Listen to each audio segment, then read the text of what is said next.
This is Karen coming with you with an awesome panel here to talk about NCAA women's rugby in the US. I'm so excited that you found some time this evening to join us. We've got a lot of great information to share with you. And second, I wanted to make sure that everyone understands this is, we've got some awesome coaches from Dartmouth, from Alderson, Broaddus, and also University of New England.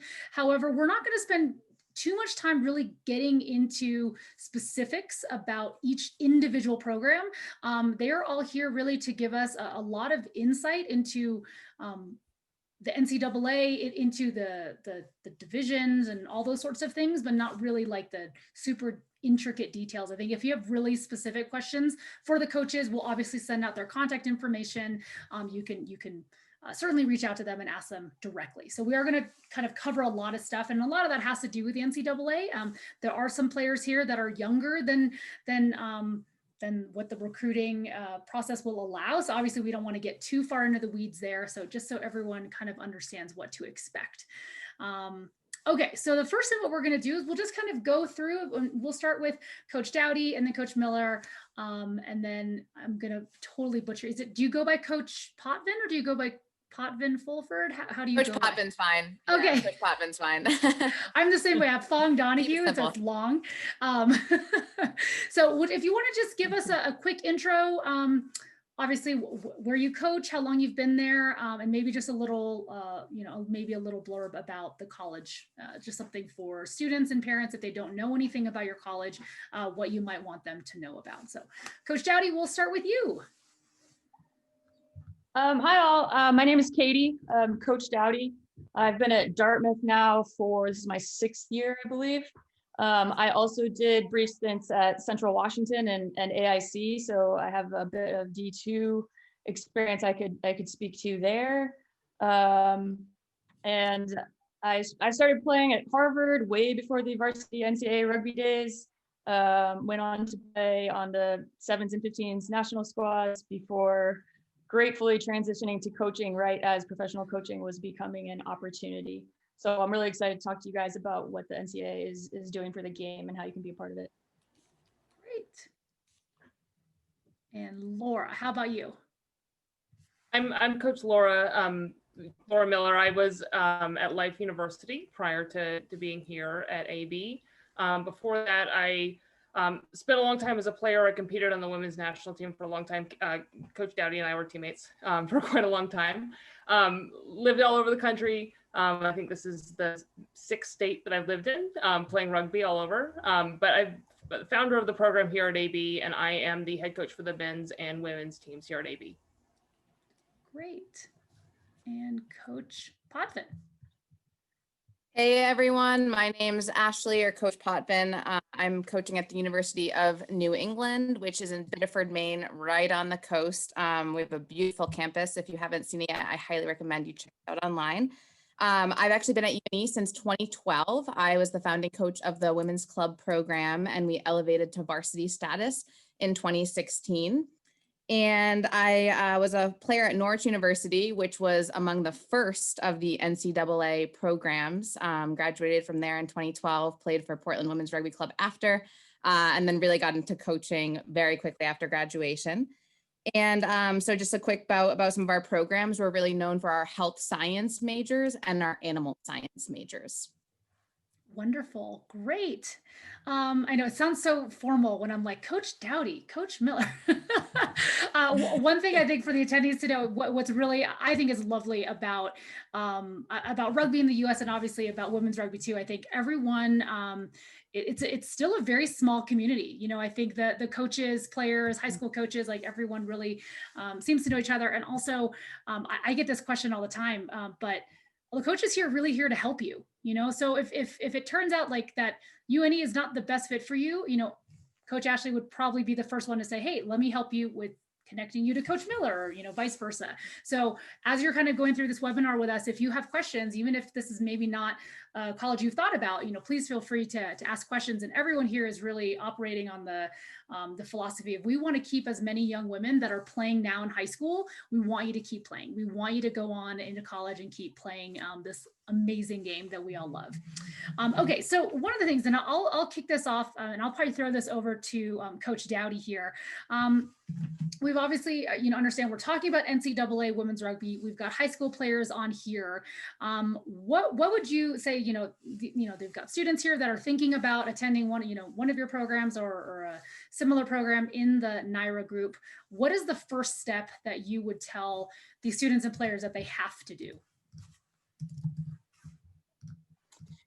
If you're thinking about, and obviously if you're on this call, you are. So you definitely want to register with the NCAA Eligibility Center. That is not as big of a hurdle as everyone thinks. It's essentially just registering on the online portal, giving them your information, and it's the beginnings of making sure that you're a qualified NCAA athlete academically. So the sooner you do that, it actually can be a bit of a guidepost for you. And then secondly, for us to track like how many times we're observing you or you're coming on visits and whatnot, to make sure that there's a bit of boundaries, so you're not really overwhelmed by the amount of recruiting that might come at you. I don't think rugby is quite at that point yet, but it may well get there someday. And then the next most very important thing I would say is to reach out to those coaches of the programs that you're interested in directly. So I know that I always really appreciate getting a direct email. We also have a recruiting questionnaire. And I think a lot of programs are similar. So really appreciate you filling out the recruiting questionnaire, because then we have your information in our recruiting database, which is necessary, but then showing your interest directly to us and just starting a one-on-one conversation, especially right now when we can't have that conversation face-to-face, is what I would start with. Okay. Great. So I did put in the chat box, and I'll send down the resources as well. If you're not sure who is a part of the NCAA women's group, that there is the website right there, the nirawrugby.org, and you can see all the different teams, all the different divisions, results and schedules and things like that. And then right underneath it, I did also put the NCAA Eligibility Center.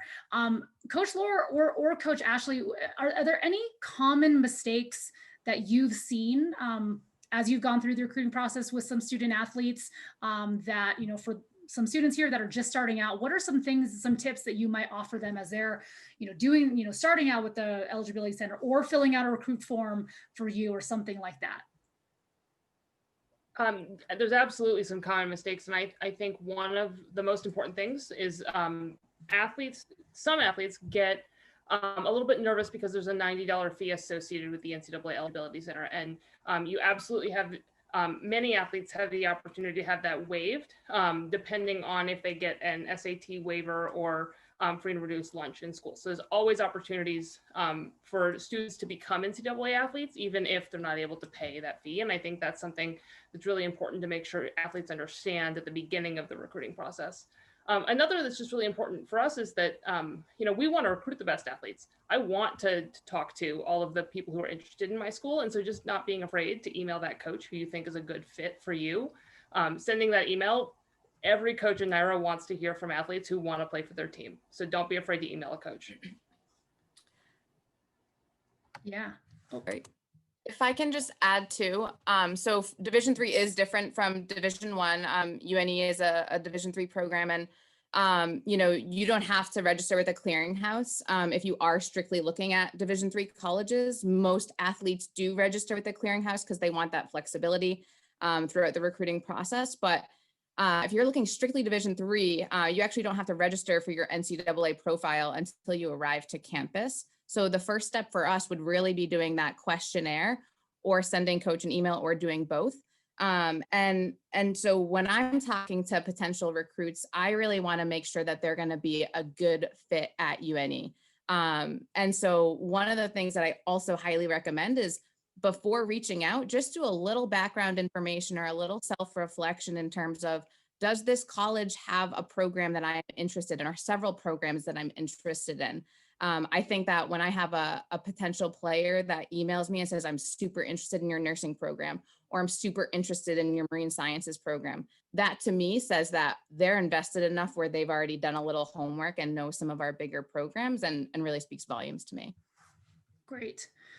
Yeah, I hear from a lot of students sometimes when they're filling out that form and they do see lots of questions. For example, it might ask about test scores, or it might ask about, certain things, and they'll say, well, what if I don't have that? I'm like, just skip it. Especially right now in the pandemic, some students haven't had the opportunity, but don't, they're like, I don't know, should I just wait until I maybe get a chance to test before I fill out a form? I'm assuming, would you all want to receive a questionnaire even with information missing? Or yeah, so I'm seeing head nods. Okay, so one of the things that and please feel free. What? Could I elaborate on that, Karen? Yeah, go for it. The recruiting questionnaire, and Ashley's, that's a great point. So I think you don't necessarily have to do those things in that order. Filling out the recruiting questionnaire ensures that, like, if we were to do a blast, an email blast to everyone in our recruiting database, you want to be in that recruiting database. So you're making sure that you're getting all of the information that all of those schools that you're interested in are sending out, on top of reaching out and then starting to build that relationship with the coaches of the programs you're interested in. Yeah. So, and that will happen. That doesn't require an SAT score or an ACT score or finer details like that. That just gets you in the database, so you get the information and you can kind of fill in that other information as you go. Great.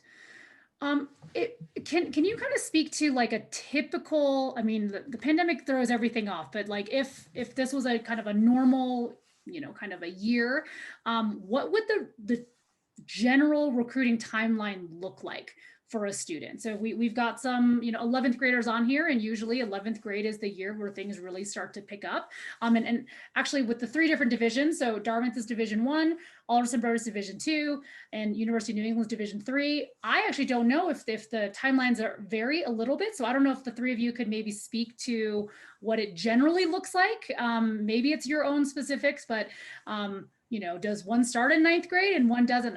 I know it doesn't, but like, is there something that would, the students and the parents that are on can kind of expect in terms of what to expect in that kind of timeline? And Katie, maybe we'll start with you. Okay, I was gonna say maybe we could go D3. Oh, yeah, okay, let's go the other way. Let's go the other way. Okay, so Coach Ashley, why don't you go first, if you don't mind? Yeah, so Division 3, I think one thing that's important to note is that the Division 3 mission is different than the Division 2 and the Division 1 mission. So, when you're looking to be a Division 3 athlete, it is going to be a very different experience than being a Division 2 or a Division 1 athlete. I tend to really I look at players grades 9 through 11 when I'm out recruiting. But I generally don't start to contact them until they're in that junior year, and then looking for them to do an on-campus visit, an official NCAA visit after January 1. And, I think one thing that's really important to know about the recruiting timeline as well is just within Division 3, you're going to have a lot more flexibility, especially with the location of the current Division 3 NIRA programs. Out of the kind of 6 programs that are the longest standing in there, 2 are in Maine, 2 are in New Hampshire, and 2 are in Vermont, and only one of those states has high school rugby right now. So it is a hurdle to get to places to recruit for those schools. So I generally keep my roster very open. I have on-campus walk-ons. And I think that the majority of the other Division 3 programs would agree. Even a program like Bowdoin that generally does have 5 or 6 recruits a year takes on-campus walk-ons. So, if you're not sure, you do have a little bit of additional flexibility in the Division 3 recruiting timeline. So our timeline is slightly different, being a Division 2, and I'm sure that Coach Katie will talk about Division 1 as well is also slightly different. But for us, we cannot begin to speak with an athlete until after their sophomore year. So when they are juniors and seniors is when I can speak about recruiting with a potential student athlete. And for us, that is June of after their sophomore year. So you might be interested in talking to AB. You might email me and you might get an email back that says, we would love to talk to you in 6 months when you're a junior. That happens to us all the time. And, that doesn't mean that we don't want to talk to you. It actually means that we probably do, in fact, want to talk to you about coming here in 2 years. But it's really important that we stay within those boundaries of not talking to younger athletes, and we have to speak with only juniors and seniors. Ideally for us, we would love athletes to visit in the second half of their junior year or the first half of their senior year when they're starting to think about college. The campus visit is really important. I think that's, for all of our programs, but looking at a timeline, that's what we're seeing in a lot of Division II is end of junior year, beginning of senior year is looking for that campus visit and then committing into the second half of their senior year.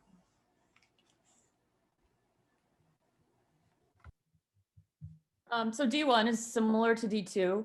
We also cannot begin either phone calls or emails, recruiting conversations with athletes until June 15th following their sophomore year. And an official visit, which is a visit that the school pays for, can occur as of August 1, your junior year. Realistically, I think most programs, a lot of people are still discovering the game as sophomores, juniors, seniors in high school. So the recruiting timeline isn't necessarily like, if you haven't heard from a coach by those dates, they're not interested. Again, like Miller said, that's not true. We're interested. Please email us. But it's just, we're still kind of discovering players and things like that. So I think for the most part, I think the norm in D1 would probably be, you kind of start making contact with these programs somewhere in your junior year, possibly going on an official visit once COVID is over.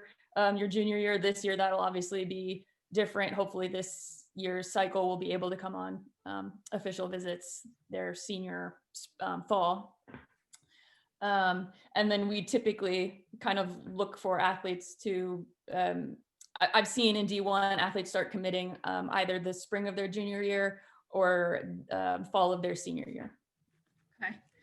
Okay. Just because all of you have kind of talked about visits a little bit, can you explain a little bit what happens on an official visit? Like, what does that look like? And I don't know if, the differences between the different divisions, but typically if someone were to come on an official visit, what's included? Are they playing? Are they practicing? Are they just having meetings? Or what are you looking for in an official visit? Does anyone want to start? Go ahead. Go ahead. No, okay. Okay, so generally, an official visit it's documented, so you can only have one, and generally per school. Good clarification. So generally speaking, it's a visit that you're going to go to, and you are going to get a full experience of what it would be like to kind of be a student that's attending there. So that may include your meals, include spending, a night in a dorm with a designated player who would kind of take you around to classes. Generally, we try to match players up based on majors so that they can try to get, a little bit of a day in the life of an athlete and student within their kind of major that they're interested in. But it's really kind of designed to give you the full idea of what one day as a student athlete at that school would be like. Okay. And anything you want to add? For us, I think. Yeah, for us, I think it's just very, very similar. I mean, the goal is for you to imagine yourself on our campus and to, actually meet the professors that you're going to be working with and going to the classes. We do the exact same thing. We attempt to match athletes up with people who have a similar experience to what they think they're going to have, same major, maybe the same dorm that they've given some interest about living in these similar clubs, that kind of thing. And really, try to expose them to our team culture. And we want students to want to be a part of our team. And that's really the goal of an official visit for us. Yeah, I echo everything that Miller and Ashley have said about the point behind an unofficial, which would be you're coming to campus on your own dime, an official being that the school is paying for it. Both are intended so you kind of get to experience the day in a life of a fill in the blank student athlete. I would just add you don't there are rules in place, at least for D1. You guys could confirm D2, D3. It's not a trial. It's not meant to be stressful for the potential student athlete at all. Your coach isn't going to throw you in the mix and see if you can hang with the team. Like, that is not permissible, not safe. That isn't going to be what's happening. Like, we definitely want you to watch practice, get a sense of like coaching style, playing style, see if you enjoy the structure of a thing. But no, you're not going to be running a time 40 or jumping in with the team. Not allowed. And then when Ash said the one visit, you can visit each school one time, and in D1 you're allowed a max of 5 official visits. So you would have to pick basically your top 5 schools that might be offering you an official visit and take those. Are there but of course you can always go. Have you ever had an experience where someone came on your campus and you're like, that wasn't a good fit? Are there certain things that students should be aware of when they're on an official visit that you are looking for? I mean, you're kind of saying it's obviously a good place for them to see if it's a good fit, and you're obviously looking to see if it's a fit for your team. Are there certain things you're looking for that either help or hurt a prospect? I think, for us, I echo what Katie said. It's not a tryout, right? We're not going to throw you in, but we are aware of how students act on our campus. And, we're looking for athletes who are going to respect, every coach in NIRA is looking for athletes who want to respect the campus that they're a part of and respect the team that they're planning on joining. And so any behaviors that show us that they're not respecting the campus or respecting the program are, going to be things we're going to notice. And so it's definitely important that recruits are aware that when they're on a campus, that, their actions, whether they happen in front of the coach or not, are probably going to be known by more than just the students that they meet. Yeah, you're kind of touching on, this is not, I haven't, unfortunately, it's good, but I haven't heard of it happening too much on women's teams, but I have heard about it on the other side that with some men's programs, they're like, we're watching them all the time. And some students are great about presenting themselves in a certain way when coach is there. And then when coach is gone, then they start asking all sorts of questions that are really inappropriate. And then later the players will tell the coach, you know what, like he's going to be a bad addition to this team. He's going to be a bad apple. He's going to ruin everything. So then they actually have some input into whether or not students are recruited as well. Okay, I'm actually going to move on to another question. And actually, hang on, someone did put in a question. Building on the question on official visits, what is the context for an unofficial visit for the different divisions? And I think Coach Dowty touched on this a little bit. But basically, it's on your own dime. I'm assuming that if you're gonna, you happen to be in the area, you're like, I would like to go see University of New England, you would email Coach Ashley and say, I'm going to be on campus, I've registered for a tour. Would you have time to meet with me? So the biggest difference is whether or not the school is paying your way or you're paying your way, correct? Is there any other big difference between unofficial, official visits? I would just say like an unofficial visit could be structured exactly the same as an official visit. That varies. It could just be a brief, hey, we're going to be in town for the morning. Does admissions have a tour I could jump on, and do you have time for coffee? Like that would qualify as an unofficial visit. Or, you could fly in, stay the night with the team, the same as you would with an official visit, except it's not an official visit because the school isn't paying. Great. Okay, I have a question from an attendee, and I'm just gonna, I think you guys can see it, but so this is from a student. You mentioned that it's a small world, you want to support women's rugby growth. What would you suggest for someone like me that lives out of the US and is a US citizen, but doesn't have the benefit of being in the rugby scene in the US?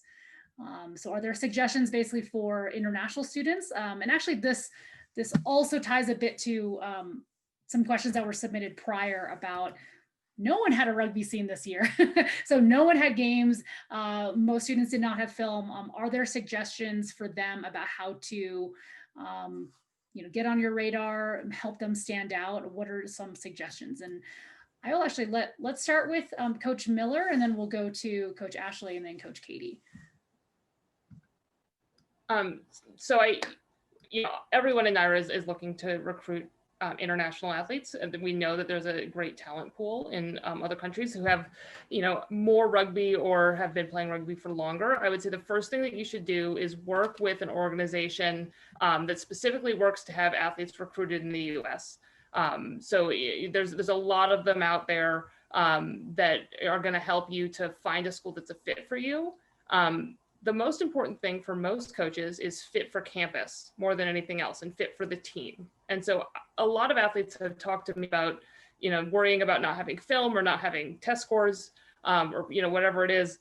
Those things are not necessarily the coach's first priority. The first priority is, are you going to be a benefit to my team? Are you going to help my team? And are you going to fit on our campus? For example, if something like a pandemic happens and we're not able to play rugby, are you still going to want to be here and be on my campus? So loving the place is really important for us. And if you can show that you're enthusiastic about the school, that makes a big impact on us. So I think one major thing is coming to events like this, where you get the chance to ask questions, to coaches and to people that really know, all about the NCAA. I think another thing is a lot of times I'll get kind of just like a blanket email that's like, this is who I am, this is what position I play, how much money can I get to play rugby? Division III institutions, we don't offer rugby scholarship money. We don't offer any athletic scholarship money. It's purely academic. It's purely based on what you may have been involved in as a high school student in terms of clubs and organizations. So I think just really making sure that you understand the difference, and you want to cast a wide net, but you want to cast a wide net that's specific to what your wants and needs are as a student and as a rugby player.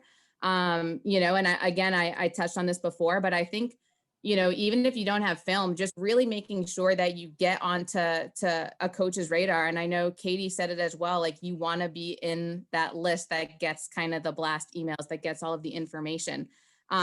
One thing that I really feel, despite, the pandemic and players not having film, is I've actually had probably longer face-to-face moments or phone calls and really utilizing Zoom. So I actually feel like I've gotten to know some of my PSAs a little bit better because the phone call is a little bit longer, because the Zoom conversation is a little bit longer. And it's not just, hey, I'm so-and-so, you're going to meet with this player here. They're going to be the ones that take you, for the day type of a thing. But I think really just getting on coach's radar by initiating that conversation and that email, and making sure that you do the recruiting questionnaire to give them some baseline information about you.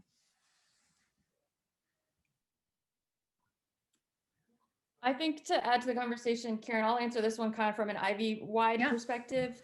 What I've seen in my experience with international potential student athletes is a lot of countries have the very strong academics in the classroom, but outside of the States, they don't necessarily teach to the SAT. And certainly not the ACT. So I've had a lot of international students be like, oh, what's the SAT? And from the Ivy perspective, it's very important that you take a couple cracks at those standardized test scores that we use in the States, kind of as that measure. So if you are an international student athlete, start digging around to find out post-COVID, how often is the SAT offered in my country? What cities is it offered in? So you can kind of make plans to sign up for those and to start preparing for those. Because yes, in the Ivy League, what we have to offer in the recruiting process is potentially support through admissions, but you do still have to hit a baseline in your coursework and your standardized test scores. So that's something that we see a lot with interested international students. And then when it comes to the videos question, I don't know. I think at this point, everyone's got a phone. If you've got a ball and a brother, go in your backyard. Anything helps at this point because it's been so long since anyone was playing. So don't be shy. Get yourself on video. Do it 2v1 if you've got 3 friends, like whatever it is that you could do to give us some glimpse into you as an athlete. Yeah, I've actually seen some really some kind of fun, like in, just like students that are just kind of having fun, but, setting up a target in their backyard, and you can at least see them like passing, like, okay, I'm passing off the right, I'm passing off the left, I'm a scrum half, ball's on the ground, and I'm going to do those things. Exactly what Coach Katie is saying is like, anything to see what you look like, not on a piece of paper. This is how tall you are. This is actually like, you look really like fit. You look like you can handle some contact, like hitting, like you said, anything. If you want to show you can scrum, find a tree. Show us your profile position. Like everything helps. And also I just love, like, that initiative is awesome. So yeah. I had a question here. What can a current high school coach do to help their players be seen or share information? So a little bit different from a student, but a high school coach who's working with lots of students. Anything you would suggest for this person? I have some suggestions, but Coach Katie, do you have anything? Coach Laura? Yeah. Yeah, me too. I'm excited about this question. Thank you for asking that. Yeah. So because of the rules in D1 where we can't begin communications with students until 15th, before their junior year, we rely so heavily on the high school coaches to kind of know what opportunities are out there and how to position their student athletes to be able to take advantage of them by the time they're a junior. So again, kind of from the Ivy perspective, it's really important to take hard classes. Admissions cares more about that than an A or a B. They'd rather see that you tried hard classes from the time you were a freshman until you were a senior. Begin and have the importance of that PSAT. Little things. So like, and those are things that we can't contact the student athlete about. We need the rugby community and those high school coaches to understand how their athletes can capitalize on various opportunities that are out there so that they're positioned to do it by the time they're a junior. There's nothing more that I hate to see than like somebody who's so academically gifted, but didn't take any advanced or AP courses, and now they're a senior and it's just too late, but they could have done it just because they didn't know that threshold of being able to be an Ivy League rugby recruit, for example. And so that's where we really lean on high school coaches, and would love, like, just like the recruits, like, please just email us. We'll talk to you all day about how to get your athletes positioned to take those opportunities. I just want to echo, what Katie is saying about, please reach out to us, because for us in Division II, one of the things that's really important is building relationships with high school coaches. We really want to have relationships with high school coaches who we trust, who we know we're getting honest feedback about their athletes before we begin the recruiting process or before they arrive on our campus, especially now in a pandemic when film is old or doesn't exist at all. And if I can't look at film on an athlete, an honest recommendation from a coach about how they behave within the team, about how they play is going to go a really long way. And in reality, it's one of the most important things regardless of the pandemic, because I want to know how an athlete acts within a team and what they're like to coach. And so building relationships with us coaches is something that's really important for us. What you can do with your athletes, especially coaching young women, is making them aware. You have no idea how important it is to make them aware that college rugby is an option. If you have an athlete who loves the sport, so many young women think that they can't be recruited or they're not good enough for whatever reason. And the reality is that there is a college out there that wants to recruit them. We have so many different types of schools that are adding rugby. I know that Karen can speak to this, and she just had another webinar a week ago with a different set of women's programs. There are so many women's programs out there adding rugby. If a student wants to play college rugby, there's a coach that wants to recruit them, and it's about connecting the two. So giving them the confidence to know that they can reach out to us is huge. If I can just also echo what Laura said too, and making sure that they know that NCAA rugby is an option and it is unique to women, and that you can have the same NCAA experience as someone who's going to play soccer or basketball. So even just that knowledge sharing to your players is super helpful. And I just want to kind of put in a personal plug as well, is also just it sounds so simple, but making sure that there is an accurate game roster with grade levels and with accurate numbers. when it's a tournament kind of setup. I'm sure Katie and Laura have been to tournaments and you ask for a roster and it's either non-existent, or you look at it and you're like, these are not the two teams that are playing in front of me. So I think even just, some extra diligence, so that if I do end up sending, a letter to a player at a school, which I have done, that I'm making sure that I'm like sending it to the right player. Like I said, it sounds so simple, but it does make a big difference, especially if it's going to be for a team that we're going to see multiple times, so that we can really make sure that, we know which players that we're looking at when we are at events. Yeah, I'm putting in the chat box as well that this is the link for the NCAA, the core courses requirements. I think if I was talking to a high school coach, if I were to put my counselor hat on versus more the athletic side, couple things that I would recommend is you can make your students, if you have athletes, say, look, after every semester, I want you to get a copy of your unofficial transcript. That serves two things. It helps them, kind of track that, and you can kind of see a little bit, how are they doing in their grades? They know they have to turn it into their high school coach. That holds them a little bit more accountable. Like we have to do this. It also helps for some students catch some mistakes. I've certainly had students where, they did get a B in this one course, but it was recorded by the registrar at their high school as a C or as a pass, and it should have been a grade. So it just helps them continue to get invested in this process, and they have to do those things. They have to go to their high school counselor, hopefully have a meeting and talk about, these are the things I'm doing. And, I need to meet these core courses. I need to make sure that my senior year, I'm not just taking basket weaving and PE. I have to take these, tougher courses to continue on. The other thing that I recommend for high school coaches as well is having your students start building a rugby resume as soon as possible. So even if you are in 9th grade, and I have a template and I'll send it out, even if you're in 9th grade and you don't have a lot of information, you're just building that habit of continuing to input your information there, so that when you get to the point of talking to these coaches and filling out recruit forms, you already have everything together. You have your coaches' phone numbers, emails, you have your counselor's information. I can't tell you how many students don't know that information, or they're used to having mom or dad take care of that.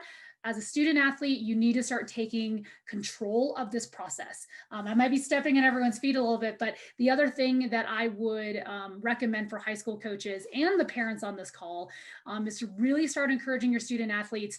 They need to drive this process. So parents are included, high school coaches, you're included, but at the end of the day, Coach Ashley is going to want to talk to, Susie, the athlete, not the parent. And sometimes when I have meetings and you can tell it's, mom or dad they're the ones really excited about NCAA women's rugby, maybe not the student, that's going to come across. It's going to be really clear. Years ago, I had a player and parents, they went on an official visit, and literally the coach is like, I talked to the dad the entire time.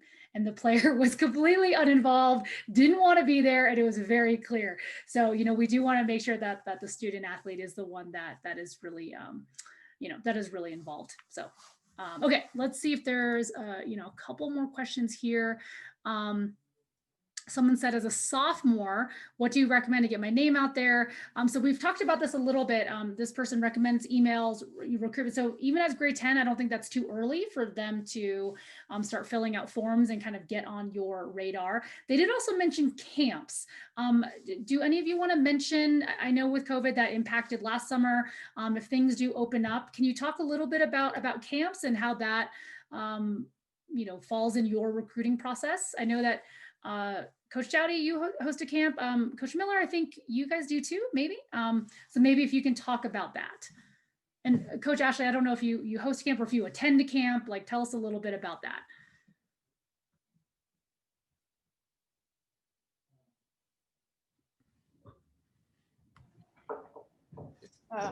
So we haven't had a camp since the pandemic, but we also haven't had a camp since our program has joined NIRA. So prior to this past year, we were in a different organization, and we have moved into NIRA in the last year. So we haven't actually had a camp on our campus since we've become an NCAA program. But we do plan to run summer camps going forward when the pandemic is over. And we do recommend that people who are interested in our campus come to the camps, but the camps are not a recruiting event. They are simply a skill development camp. They're designed for the athletes to learn more about rugby. We typically bring in guest coaches, that kind of thing. And it's very hands-off from our program, and it's really run by the coaches who are there as guests for the most part. Coach Katie, anything about camps and how that plays? Yeah, I want to tread carefully because I'm not Yes. here to sell Dartmouth camps Yes. or anything, but just generally speaking, I think camps are a great loophole, so to speak, like an opportunity for younger players to work directly with coaches of programs that they're interested in and be on that campus in a relatively stress-free environment. Like there's nothing better than just like you extended time working with a coach. I know a lot of programs will have current players be camp counselors, and I think it really is a good way if you can do it to experience a campus and a program that you're interested in. Yeah, I would also throw in, especially if you have that, especially if you're like not a junior yet, right? You could be whatever age they have at that camp. Yeah, I was just going to also throw in that, you know, let's say, for example, you're on the West Coast and you're not going to get a chance to go to, you know, it's financially really difficult or scheduling wise, you can't do it. If in the summer there are camps available, but there's just a local camp available to you, you can still go to those camps. And as we mentioned at the very top of this webinar, all these coaches know each other. You know, if you go to a camp and you know there's a coach out in the West Coast, they can certainly call Coach Miller, Coach Allen, and say, hey, look, like this, I know that this one player is very interested in your program. I got a chance to see her skills. These are my thoughts. And it's just extra, you know, just extra eyes on you and more people that can kind of speak to your talent and speak to, you know, your character. So I think camps, you know, exactly what Coach Katie was saying is camps in general, you know, if it's hosted at a specific school and you're able to go, of course, it's a really nice way for you to evaluate the program and the campus and those sorts of things. And also for the coach, players, those sorts of things to also get a sense of like what you're like. There's a question that came in and I'll probably start the answer and then we can, if anyone wants to add. So one of the students here said, I know expectations vary from school to school for classes, AP versus dual credit, et cetera, as well as preferred tests, ACT versus SAT. What do each of your schools look for? The thing I want to start off to answer here is any college or university that requires a test, SAT or ACT, there is no preference. So it's whichever test that you do best in, that's the one that's going to be the most helpful. Now, with the current pandemic, every college for currently class of 21s, it has been waived. And for most colleges, it looks like they will most likely waive it for class of 22s as well. And obviously they'll continue to revisit it, whether or not you know, students are able to take it. So they're not going to penalize you if you live in an area and you're unable to take a test, but there's no preference either way. And then also when it comes to AP versus dual credit, again, it really is going to come down to what your school offers. So if your school offers IB is generally taken as the most competitive course load.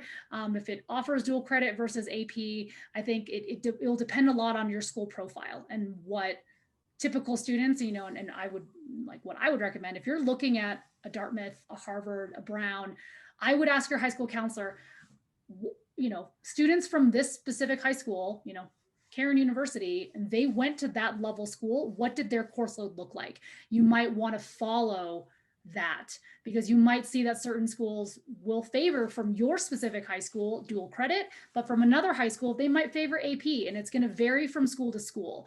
And that's where admissions process is so it's really interesting you know, kind of thing that I deal with all the time, because we do look at it from a national scale, but then it really boils down to you and your school and your class.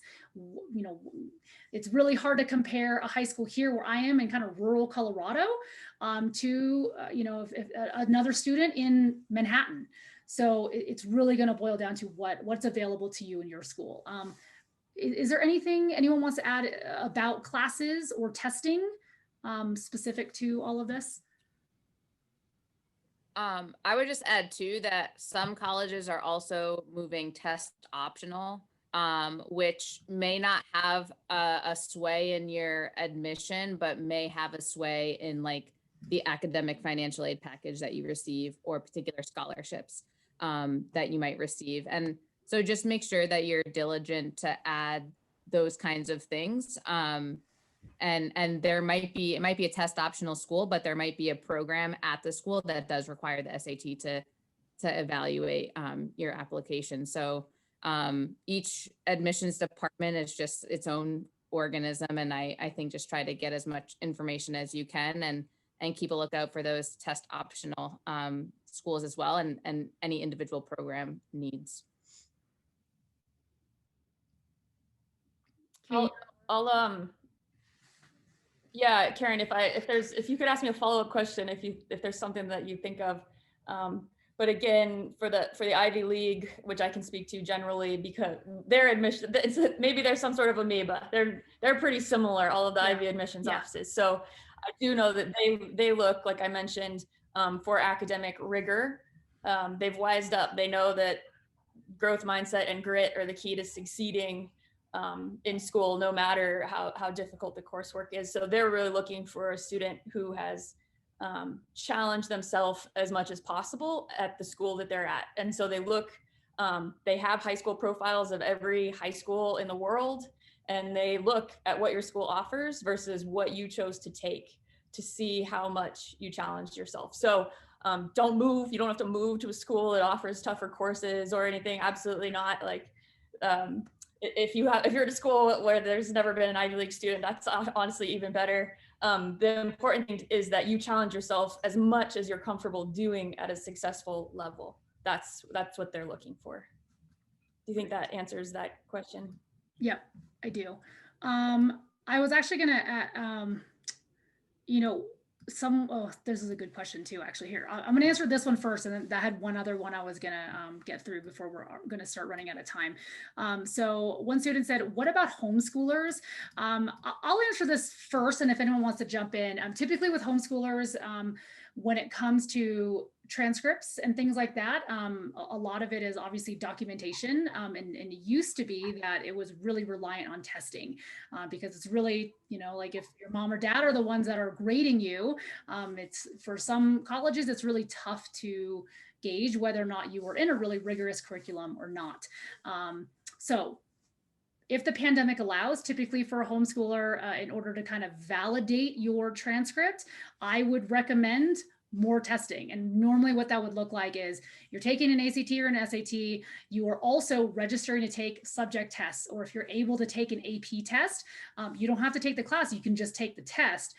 That would show your mastery of certain subjects. So typically with homeschoolers, the transcript part is a little bit, it gets a little bit funky, but every university also has an admissions officer that is, they're well-versed in reviewing homeschool transcripts. So so if you are looking at, Alderson, Broaddus, it might be something where, obviously as you're talking to Coach Miller, she might then connect you to the admissions counselor who normally handles homeschoolers in your region, and then they would be able to talk to you. So that was the other part I was going to mention. If you have specific questions, like there are some that were really specific to your individual school curriculum, that sort of thing, use the admissions officers. You can always go to Dartmouth admissions and it says like contact us, and you can find who the Dartmouth admission rep is that reads for Colorado, that reads for Washington, or reads for Maine.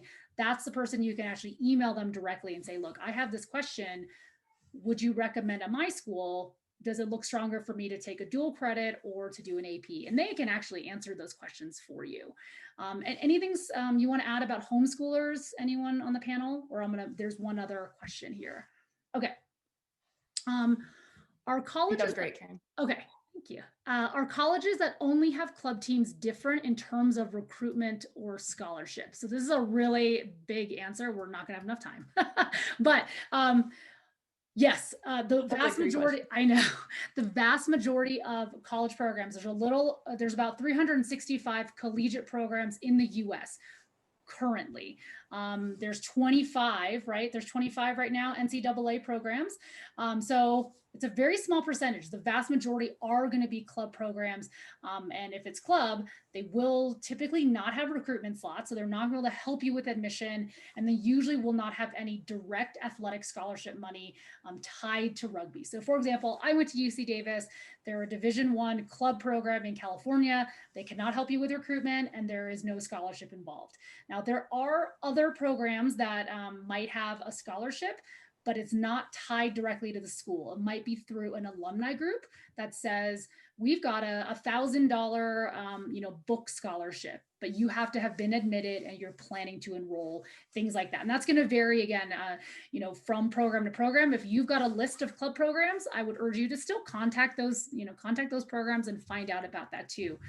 A lot of students I work with tend to have almost a dual list or a hybrid list of varsity programs and club programs. They might say, look, like I'm interested in Dartmouth, which is a varsity program, but I'm also going to have Columbia, or I don't know, or Cornell, and Cornell is a club program, and they both have the same, business program I'm interested in.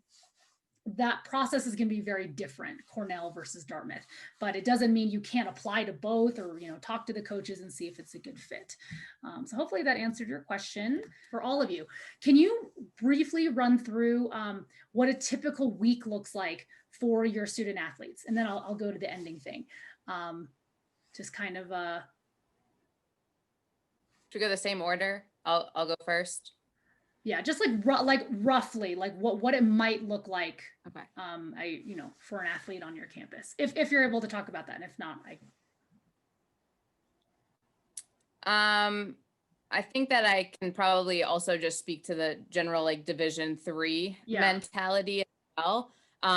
So Division III as a philosophy, as a mentality, is really specifically about the whole student. And really emphasizes the student in the student athlete. So we do have some additional limitations in terms of how often we can meet with our players.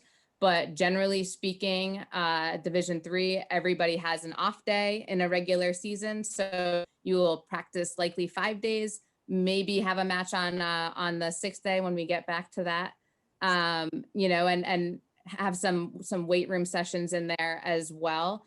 And there are restrictions for Division III where a Division III coach can't really go down to the weight room and take attendance and make sure that players are there. So, I would say if you're a varsity athlete in high school and, you're looking at playing, varsity rugby, look at what those expectations are, because, I know for soccer, I know for basketball, I know for ice hockey, you're probably practicing and playing 6 days a week with that one off day. Very similar style of week for NCAA Division III. Okay. So for Division II, and this is a jump that I think across Division II we often see is it's a big jump from high school rugby to Division II level rugby, and we require a lot more hours of work and many more hours of travel than maybe they're used to. And so looking for athletes who are absolutely, interested in having rugby be an integral part of their college experience is really important to Division II. We, obviously we're looking at the whole student athlete and looking for the entire student experience, but, a little bit different than D3. We monitor our hours in and out of season. In season, we work with athletes 20 hours a week. That is all sorts of different types of work. So we work in the weight room, on-field training with the full team, individual skill sessions. We track all of that. We get 1 day off in season. Out of season, we have 8 hours that we can work with athletes. So it's very different when we're in the off season. And we get 2 days off when we're in the off season as well. So, a little bit different, but we do have a higher level of tracking. We track, we call it hours, number of hours that we're keeping track of our athletes and how much that they can work. We certainly don't want to overwork athletes and make sure that we're giving students enough time to take care of school and to be in class. But it's really important that athletes coming into Division II understand that it's probably a step up from what they've done in high school in terms of the hours of commitment that they're used to. Great. Katie, anything about Division D1 week probably looks similar to D2, D3, kind of the quick version. And like Ashley said, with D3, the NCAA in general, looks after programs to make sure that coaches aren't working their athletes to the bone. You're not a professional athlete yet. Hopefully the generation listening to this can be professional women's rugby players by the time you graduate college. But yeah, they do look after the number of hours that we can have with the athletes every week. In D1, you can have a maximum of 20 hours a week in season, 8 hours a week, like Miller said, out of season. In the Ivy League, that's reduced to 6, and we have additional requirements for more off days, so students can balance academics and athletics. But I think it's safe to say, like, probably league-wide, none of us come close to 20 hours a week. On average, I would guess it's somewhere around 13 or 14, and that's including probably 3 lift sessions a week, 3 to 4 field sessions, film, team meetings, everything, and games. Wouldn't total more than 13 or 14 hours a week. Okay, wonderful. And I'll just say for the families that are on, the thing I love actually about NCAA programs and having the oversight of NCAA is it always is with the mindset of protecting student athletes, right? Protecting the students. And even sometimes when, like right now I'm laughing because I'm asking a question, but a lot of the answers, you know, for some of the panelists, they can't really answer it. And it's really to protect students on here that actually may or may not be able to be recruited. So we don't want to get too specific, but I always forget that too. So anyway, okay, so yeah. we're gonna we're gonna wrap some things up. We'll actually go back to that final question, and we'll actually go we'll go the same way because things been going great. We'll go Ashley and then Laura and then Katie. Just a final thought. Anything you really want the students and the families that are on this evening or watching this recording later, just a final thought thinking about moving on into collegiate rugby. What would you like them to know? I think really, understanding the NCAA and what that's about and what that brings to you. You know, we just talked about there are student athlete welfare, mechanisms in place in order to make sure that the welfare of the student athlete is at the top of the pyramid in terms of its importance. And I think too, just being aware of the resources from athletic departments and a lot of other avenues there. So I think just really, understanding the NCAA mindset and understanding, that NCAA rugby is unique. It's an emerging sport, but it's a really cool movement to be a part of. I'll just echo something that I said earlier, which is, and I think we've all said it at least once, we want to hear from athletes who are interested in our school. It really is the most important thing for us is an athlete's enthusiasm and interest for an institution and for a team. It's the best indicator of whether or not they're going to be a good fit on our campus and on our team. And so do not be afraid to email a coach.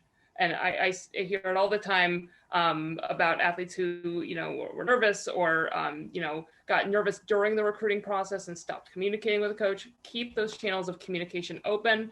There is a way to get you to a program that's a good fit for you. Just keep those channels of communication open because, this is an option for so many women who are competing in high school to get to the NCAA level in college. I'm having a hard time. There's so much I want to say. So like if I were a student athlete right now, kind of weighing my college rugby options, the thing that I would want you to know is the amazing thing that's happening right now is like the NCAA rugby players at our schools are treated the same as the NCAA football players, basketball players, hockey players, you name it, right? And that is a very unique experience. I know there are a lot of other options, club-wise, elite club-wise, and things like that, but I really believe this is a unique, special experience. Our schools, like we're guaranteed an equitable experience with all of those programs within the department, and our schools are putting so many resources into our teams. We're fully supported by the athletic department, so our athletes have access to like all the bells and whistles. It's just crazy and awesome to me that rugby is at this point, and I love for young women especially to be a part of this movement and this experience. And the more great athletes and rugby players who keep filling up our NCAA programs, more NCAA programs are going to start. The level of competition is just going to keep skyrocketing. And by the time we're fully supported NCAA sport, there are going to be 5-year-old girls across the country thinking, I want to play rugby in college, you know, and then what that does for the game is just like immeasurable to me. That already the resources these schools are putting into rugby is just mind-blowing to me. So the scale of that gets me really excited, as you can tell. But yeah, I guess that's what I would say. Like, why an NCAA program? I just think the experience can't be rivaled. Great. Thank you. Well, we are at time, so I want to thank the students and families that took the time this evening to join us. We really appreciate it. As I mentioned before, I will send a recording of this as well as all the resources and all the contact information. And if you have any specific questions, or in general about NCAA, please feel free to reach out. And thank you again to Coach Dowty, Coach Miller, Coach Potvin. Thank you so much for joining us this evening. And I hope everyone has a nice evening. Thank you. Thank you all. Bye. Thanks, Karen. Bye.